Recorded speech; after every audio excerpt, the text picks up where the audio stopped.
Hello, everyone. Welcome to the show this afternoon. I'm your host, Lavalais, and this is my co-host.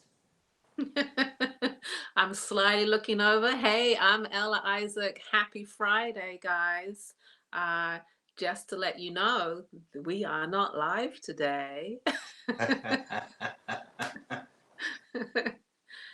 This Now, is a so pre we won't be having Who's in the House because we won't be seeing Who's in the House, but we hope that you will enjoy our show that we put together for you today. We won't be showing any jewelry, but we will be. Our plan is to tell you a little bit about what we have going on in our future, in our immediate future. yeah, we're not doing a Who's in the House, and we're sorry we won't be able to see your comments and interact with you, but this is a pre-recorded show. We are off doing shows and events and all kinds of things. I'm going to tell you really about what's coming up in the next few weeks. So we're going to start off with this weekend. I am part of a wonderful collective show. It is the I Am Beautiful Wearable Art Show here in Philadelphia and sunny Philadelphia as well. Let me tell you, it's pretty warm here right now. Let's put up the graphic so you can see who's going to be at this show. It's April 14th and 15th. I'm sorry, 15th and 16th. The I Am Beautiful Wearable Art Show is at 8030 Germantown Avenue here in Philadelphia. It's going to be awesome. And a lot of the artists that are going to be at this show are part of the BAM family. We've got KI Jewelry, Tribal Truths. Let me name them all: Ashanti Fields, Renee Bolden Designs, Art for the Planet, of course, myself, Lips Hats, Artwear by Denise Goring, Soma Fashion, and IE Spa Indulgence. Come and check us out. Friday 4 to 8, Saturday 12 to 7. There you go. There is the address, 8030 Germantown Avenue. That's venue 8030. Um, and we're going to have some fun. I wish you were going to be there, Lavalais. I wish I were there, but I think I've got enough on my plate coming up myself. In fact, that's what we're going to talk about a little bit about the major shows that we have coming up because I think you're going to be doing this pop up, and that's at home. So Yes. there's not very much preparation you need outside of getting your hats together and, you know, Right, it's just like packing up the car and, making sure you've got all your stuff together, your business cards, the hats packed up well, and just drive on over to the venue and set up. Now, yeah, I know yeah. that you and I have Jazz Fest coming up, which is entirely different. Yeah, so that's what we're going to talk a little bit about. We have that coming up. I think we have that coming up at the end of the first of, well, it's the end of April, 1st of May. Yes. And you and I both have been doing that show for second weekend for a long, long, long time. Long, long, long time. Yeah. It's a great show. I think it's over 50 years, right? New Orleans Jazz Festival. Yeah, and it started in Congo Square as an all black festival, and then it just morphed into something way beyond Mhm. anybody's dreams because we're still set up in a very black area, which is Congo Square. I mean, Right. totally. As you can see, it's a segregated event, but basically, but we're all together as artists, and we're all most of us are all the majority of us are all black artists in Congo Square. Yeah, I would say yes, 99% of the artists there. And it's always last weekend in April, first weekend in May, if I'm correct. And Lavalais and I always set up the second weekend. And I guess it takes a few years, not a few years, a lot of years to get that second weekend. And like Lavalais said, we've been doing that for years and years, and it takes a lot to prepare for it. I know with you, tell us, how long does it take you? Well, tell us the process as far as getting ready for Jazz Fest. Oh, well, it's like I said, it's starting now because I know that it's a big show. You need more than what you would normally carry to, say, for instance, like you're going to a pop-up. I mean, you need quite a bit more than you would need at a pop-up because you're going to have, at sometimes there's over 100,000 people that come over that weekend, Yeah. just that, just that last weekend. So you need inventory. And so right now I'm a one-man show, so it's taking me a little bit more time. So I'm doing a little bit more preparation right now because of the fact that I'm working alone and having to make everything myself. So I'm gonna have to double up on everything or triple up on everything. So and that's my process in terms of just getting those things together. I've already rethought my booths during COVID time, and so I got all my preparations for my boot design. I've already figured that out and I already planned that out. So I already have that together. So I don't only have to implement that. So once I get to the festival, once I get to the grounds on Thursday, I'll be, or is it Wednesday? I think I get to the Wednesday. grounds on Wednesday. Yeah. It's Yeah, you get to the Wednesday. grounds on Wednesday because the show is Thursday, Friday, Saturday, and Sunday. And when I get to the grounds on Wednesday, I'll probably spend like 5 to 6 hours just getting my booth together for the show the next day, and Now, I have a question. Do you make sure all of your booth is fully set up on that Wednesday so you can just come in and open up on the Thursday? well, one of the things I've always tended to take my jewelry out, and not leave the jewelry in because Right. I don't want to. If I lose that, I probably uh, that there goes my show, there goes my spirit, there goes everything. So most of the real expensive jewelry, the sterling, the ambers, and stuff like that, rings and things like that. I really don't put out until that next morning when I come in. I usually just do the setup of what the booth is supposed to be, for that particular. So, so do you take, and this is a very good practice for a lot of artists, is do you take your most expensive pieces out every day? You don't leave them in the booth? Of course, because like I Yeah. said, I'm I'm a little concerned about the fact that I've worked very hard on that, and so for somebody to steal that or take it, Yeah. would really put me at a disadvantage. Now I know it's hard.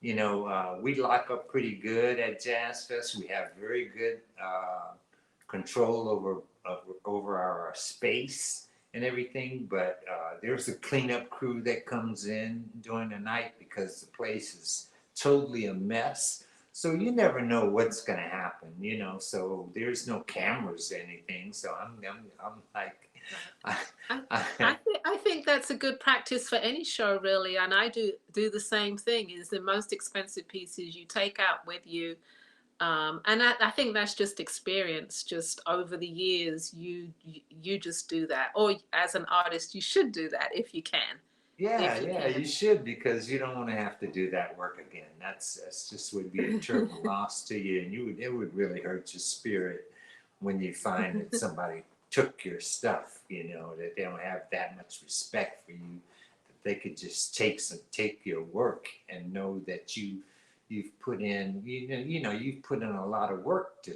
get that particular piece. So you don't want to Right. just let somebody just rip you off. I So I understand. do protect my things, and I take them in the evening, and I come back early in the morning, and usually manage my setup the next day, or for the next couple Yes. of days.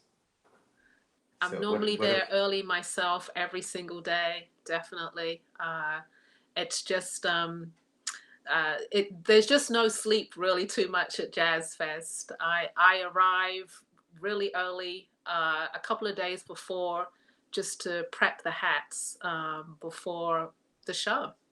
Yeah, but you've got farther to travel this time, and so tell me a little bit about how you manage, because you're in Philly now. Yeah. And I've known you to uh, uh, how do you get your things down to New Orleans and set it up and prepare for that particular show yourself? Well, over the years, I think it's kind of finely tuned, but I know probably about a week before I spend 2 or 3 days packing everything up. So all the hats are packed and shipped down to New Orleans. Wherever I'm staying, I'll ship them to that location. And then I fly down and I arrive 2 or 3 days before setup, and I unpack all of those hats and just make sure that they're okay. So or hundreds of hats, I have to unpack everything, and I'll bring a block down. I'll bring a steamer down. I have a block right here. I'll show you. So I'll bring a block down, basic shape, not this one's more of a fedora shape, but I'll bring a basic shape down and just refresh the hats, steam them, little bit of spritzel spray, and just make sure that they're all well formed, because every single day I want to make sure that I look good all 4 days. And so that includes at the end of every day at Jazz Fest, if any of the hats look like they've been damaged a little bit, not damaged, but if it's damp out there, sometimes they'll lose some of their form. So I take them back to where I'm staying, usually a hotel, and I'll stay up and really refresh those hats again and bring them out to the show the next day, because it's just my practice that I want to make sure it looks good every single day. So Jazz Fest is not about sleeping. It's about just making sure you rock it every day and you look full and you look good. Yeah, I'm sure you do things like that. Hey, there's the graphic for it. I forget who the artist who did the poster this year. What's his name? It wouldn't be Mike. Terrence Osborne. Oh yeah, Terrence Osborne. Yes. Terrence Osborne, who Yeah. I remember as a quite a young man who's just come up over the years and just does such excellent work now. And he did the poster for Jazz Fest this year. Yeah, he's been doing a lot of things. I mean, that guy's got it going on. Yeah. But I was going to ask you, what about your display? How do you plan that out? I didn't say that one more time. I said, how do you plan out your display? So my display, I was trying to do a new one this year, trying to look all fly and everything, but because I knew you were doing a new one, so I'm like, oh, I got to keep up with Lavalais. But but no, I used to leave some pieces down there, and now I'm able to go to Lowe's or Home Depot. I arrive, I go pick up everything, and just again, it's something that I've built over the years. Like, oh, this is going to work for an outdoor show. The tents are already there, thankfully, at Jazz Fest. They're already there for us, and we just build it out. And I build the walls and put up the tables and the racks, and ready to go. That's what I say. You go get lattice from Home Depot or Lowe's. Somebody, is that what you Yeah, use? Home It's like Depot. lattice. Yeah. Yes, lattice from Home Depot just works really well. Or you'd be amazed as an artist, you can walk around Home Depot and Lowe's and be inspired by all kinds of things to use as displays, which I've done over the years. You see things that you can use to make walls or to use as hooks or hangers, and especially if you've forgotten something, go take a trip to Right. Home Depot and you'll find what you need. I know you've done it. You must have over the Oh years. yeah, millions of times. Believe me. Yeah.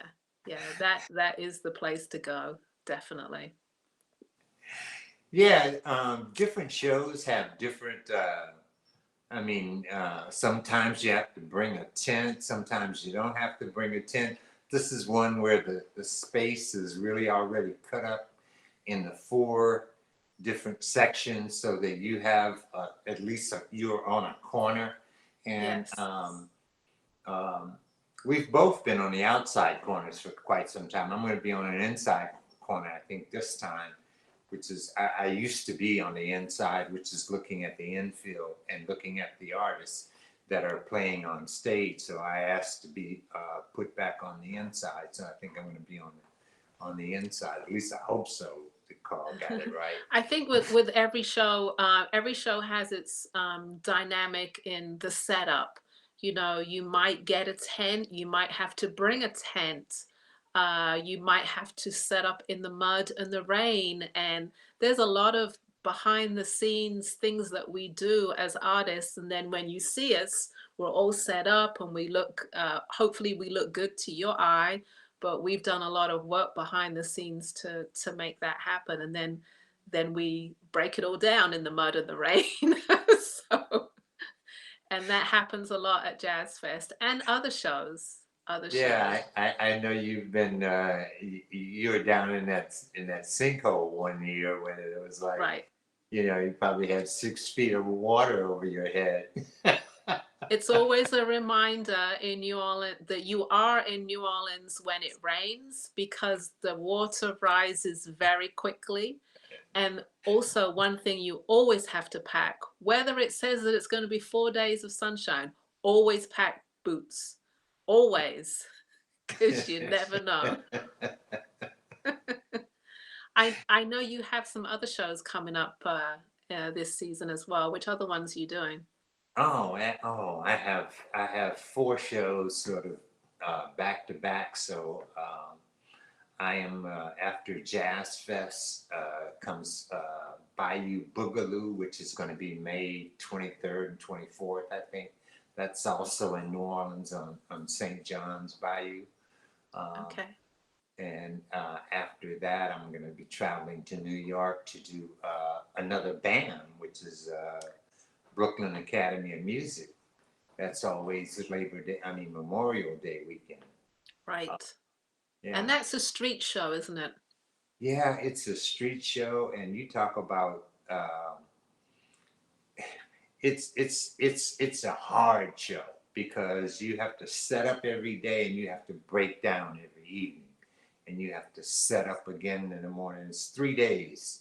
It's a Hmm. Saturday, Sunday, and a Monday, and every day you've got to set up, break back down, set up, break back down. But it's my best show for the And amount of money that I put out, even though I have to go all the way to Brooklyn. And there's a reason that I've been doing Brooklyn. Brooklyn was probably my first outdoor show. That show was my first outdoor show, and I've always been a fan. I've always had a lot of people that have come looking for me for that particular show, so I've continued to go to it, even though I wasn't even in New York State anymore. So I always look forward to that. And the atmosphere in Brooklyn is like I can if imagine. you're from outside, it's like no other place you've ever been in your life. You don't see any processed hair. You don't see any weird shit. You you you I you mean, it's in the heart of Brooklyn, isn't it? So you get yeah. all the beautiful Brooklynites come on out, and you see, just beauty Oh, for it's just days. nothing but beautiful people. I mean, just beautiful people, all black, all shades of black and brown. And I mean, it's just, and it's their first time out. It's like they, they've been It's in the those start of coats. summer.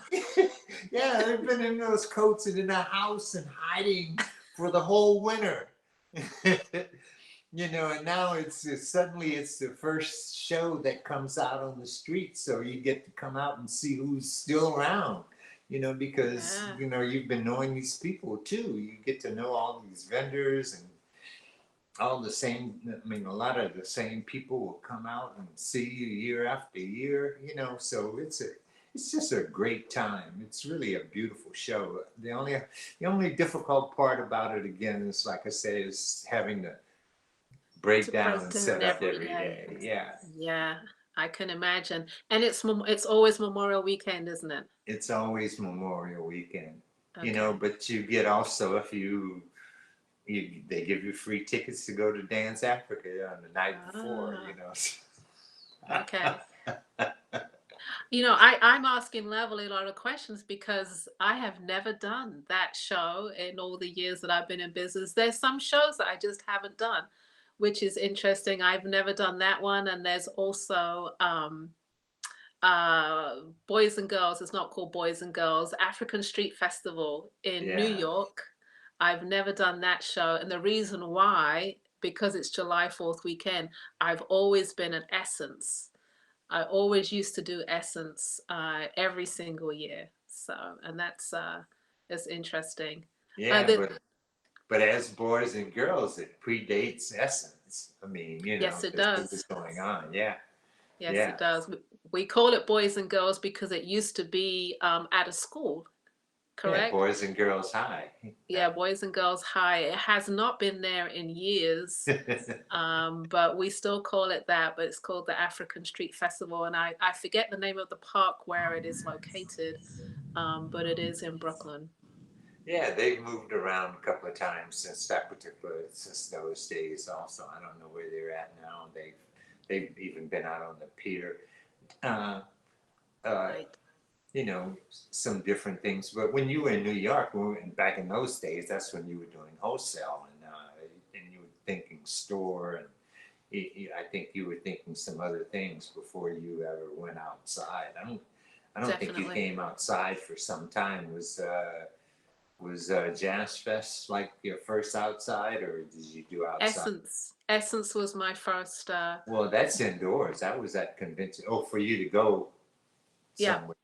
Okay. I did the first Essence. I think it was either 1994 or 95. I did the first Essence and continued doing that show. And then 97 was the first year that I did Jazz Fest. Okay. Yeah. Yes, because I heard about this other show in New Orleans. Like, you gotta go, you gotta do this one.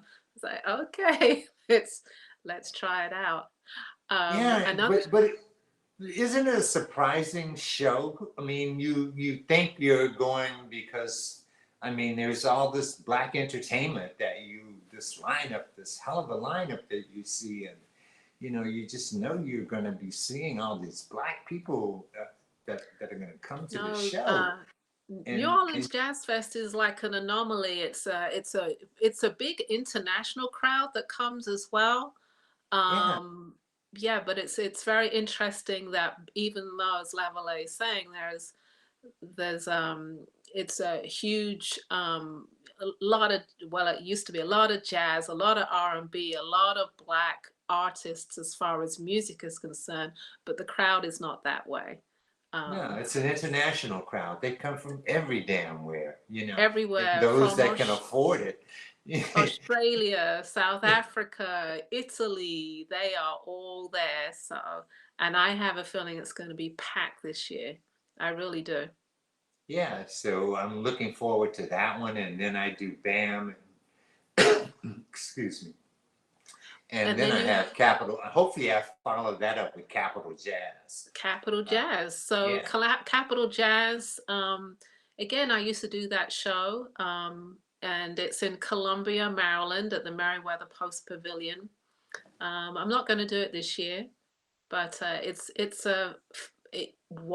it is a fabulous show. It always has a great turnout, and yeah. And when you talk about the comparison of New Orleans Jazz and Heritage Festival and Capital Jazz Festival, it's like night and day. It's like you go to Capital Jazz Fest and there ain't nothing but black people. I mean, there's just like there's this it's us. It's like the music, the people, everything. It's all about us. the Yeah, vibe, the energy. You know, hopefully you guys have a great lineup this year. Um, Yeah, yeah, I got my fingers crossed for you. Didn't have it last year, but hopefully this year I have to take a look, and that brings out the crowd, and they just, it's a whole weekend of just awesome vibes. yeah, you go there at 6 o'clock in the morning, and there's a line of people all the way around the thing with their with their Waiting tents to and their come in. wagons and their Hmm. their food and their drink. I mean, they got everything that they need, and they were just waiting to come in to be able to find them a real good spot so they can set up everything and get everything together so that they can just enjoy themselves all day long. You know, Yep. And then when the gates open at Capital Jazz, people run in. They run in to get their spot because they want to be at a certain location in certain front of a certain stage. They put down their blankets and put up their tents and get themselves together, and then they walk around and they shop, and just everybody just has a really good time. They really do. yeah, it's a great show also. And then together we will be getting ready for hopefully we will be getting Hopefully. ready for Essence. Yep. Essence. Essence Yes. will be July 4th weekend. Yeah. And how many years have they not had it? Is it 2 years they Two haven't years had it? that they haven't had it, yes. 2 years. So this will be a welcome back to New Orleans. And I've already seen on social media they're already starting to promote it. So yeah, I think that's going to be a big one as well. Yeah, I think that's going to be another big blowout. They've got some good entertainment coming on for that particular show, and New Yeah, I think Orleans Janet is, Jackson's going to be there. Is it Janet Jackson? I think so. And Mary, of course, Mary J. Blige is always there. Yeah. Always. Oh, and I that's don't. some of the entertainment for New Orleans Jazz and Heritage Festival. We have Erica Badu. That's right. Yeah, we have Erica Badu in Condor Sweater this particular time, and the Marley son. So we're gonna be Okay. And of course, who always closes out New Orleans Jazz Fest? Always.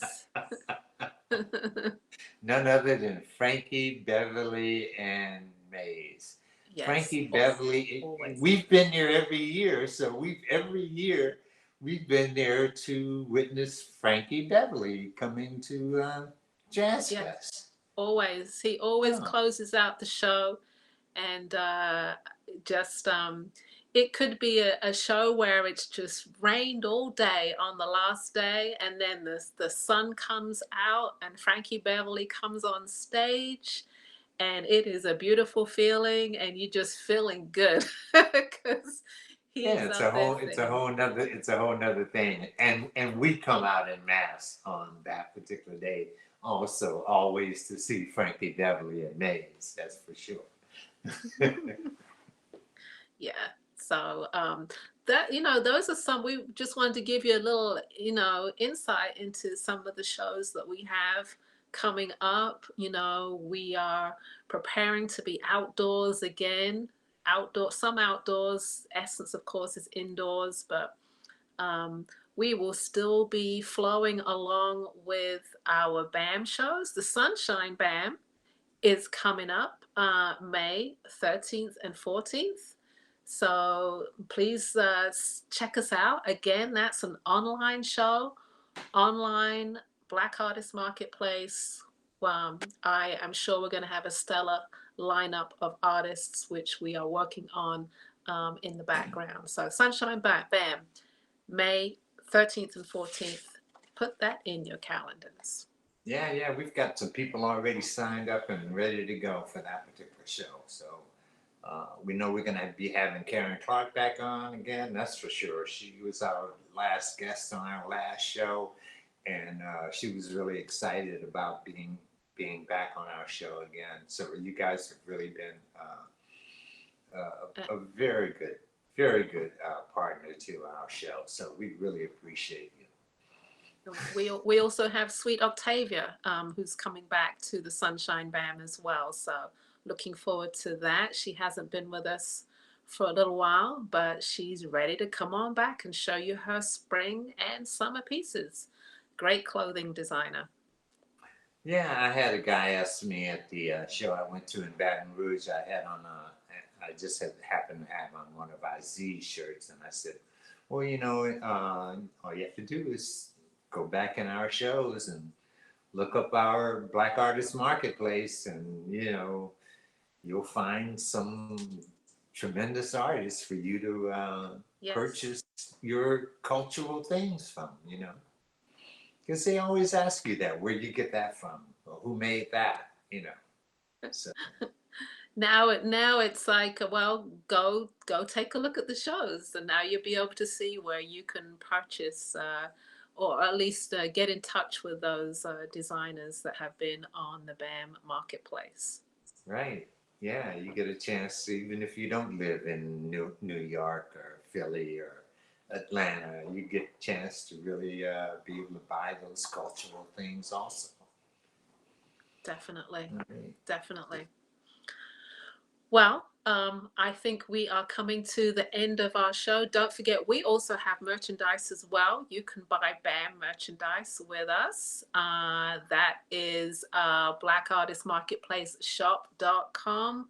Go check us out there. And thank you guys for continuing to watch us and continuing to support the artists. We really appreciate it. Yeah, don't forget to share. It's Facebook and YouTube, Black Artist Marketplace. Spread the Yes. word. Let everybody Spread the know. word. Bam! They can Thank you find us guys. on YouTube. All right. All right. Good night. All right. Bam!